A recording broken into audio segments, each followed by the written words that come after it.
दबईपाड़ा में दोबारा से विस्थापित हो रहे लोगों को लेकर आज अंबेडकर सर्कल से रतलाम कलेक्टर कार्यालय तक आज विरोध प्रदर्शन किया गया। जानते हैं विस्तार से बने रहे द वॉइस रिपोर्टिंग के साथ।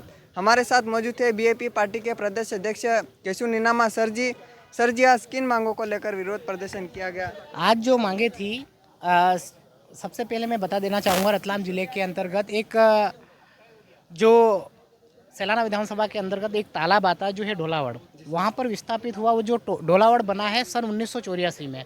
और उन्हीं तालाब से जो विस्थापित हुए लोगों, वो 3 गांव में उनको रखा गया था। एक तो धावड़िया, भोजपुरा और दबईपाड़ा और ऐसे गाँव में, तो उन्हीं को जो है कि वहाँ से हटाकर उनको विस्थापित कर रहे हैं। यानी कि उनका कहना है गवर्नमेंट का कि हमको पट्टा चाहिए। भाई जब 1984 से आज 2025 40-50 साल हो गए, उसके बाद भी अगर पट्टा नहीं दे पा रहे और उन्हीं लोगों को आप वहाँ से उठाकर भगा रहे हो, ये सरासर गलत है। इसी विषय को लेकर आज जिला कलेक्टर को हमने ज्ञापन के तौर में उनको अवगत कराया है। साथ ही ऐसी कई विषय थे जो हमारे एक बंजली करके गांव है, वहाँ पर भी 450 समथिंग पब्लिक रहती है, 450 घर है, उनको भी विस्थापित, उनको भी हटाने की बात कर रहे हैं। तो ये सरासर गलत है। ये एक दबे कुचले पीड़ित लोगों को ये जो इस प्रकार से हटाने की बात करते हैं, तो मुझे लगता है लोकतंत्र के माध्यम से काफ़ी लोग इन चीज़ों में इन्वॉल्व हो सकते हैं। तो ऐसे ही हमने आज जिला कलेक्टर को बताया है।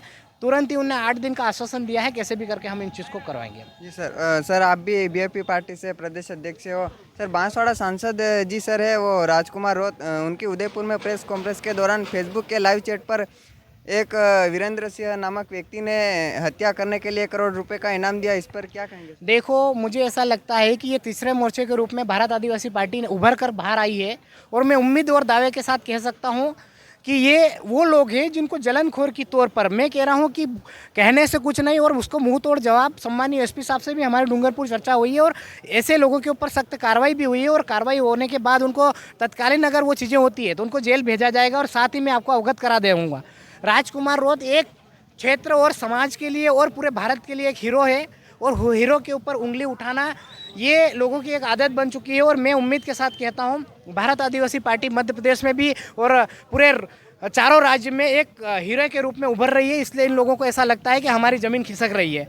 ऐसा कुछ नहीं, समय आने पर जवाब दिया जाएगा। और साथ ही हमारे राजकुमार जी रोत के साथ हमारा पूरे चारों राज्य के लोग और पूरे भारत के लोग जुड़े हुए हैं। उनका एक बाल भी कोई खरोच नहीं कर सकता है। उम्मीद के साथ कहना चाहेंगे प्रगति और उन्नति के साथ पार्टी को आगे बढ़ाएंगे, निरंतर आगे जाएंगे, लेकिन पीछे नहीं हटेंगे हम लोग। जी सर, और सुप्रीम कोर्ट के एडवोकेट अनिल मिश्रा का एक बयान वायरल हो रहा है कि हम संविधान और आरक्षण को ख़त्म कर देंगे और सनातन की स्थापना करेंगे। देखो यार, मुझे लगता है कि ये देश जो है लोकतंत्र की दुनिया है और ये देश है जो संविधान से चलता है। किसी के कहने पे और किसी के इशारे पर नहीं चलता है। अगर उनको ऐसा लगता है कि हम जजिस्ट यानी कि हम एक मजिस्ट्रेट को नहीं मानते और हम सर्वोपरि है, ये एक संविधान के खिलाफ है। और संविधान के दायरे में रहकर जो चीज़ें करना चाहिए था उनने नहीं किए। मुझे लगता है कि उनने जो किया है उनको सरासर आने वाले समय में उनको जरूर जवाब मिलेगा। और ये देश जो है संविधान से चलता है, किसी व्यक्ति विशेष के ऊपर नहीं चलता है। बहुत बहुत धन्यवाद सर।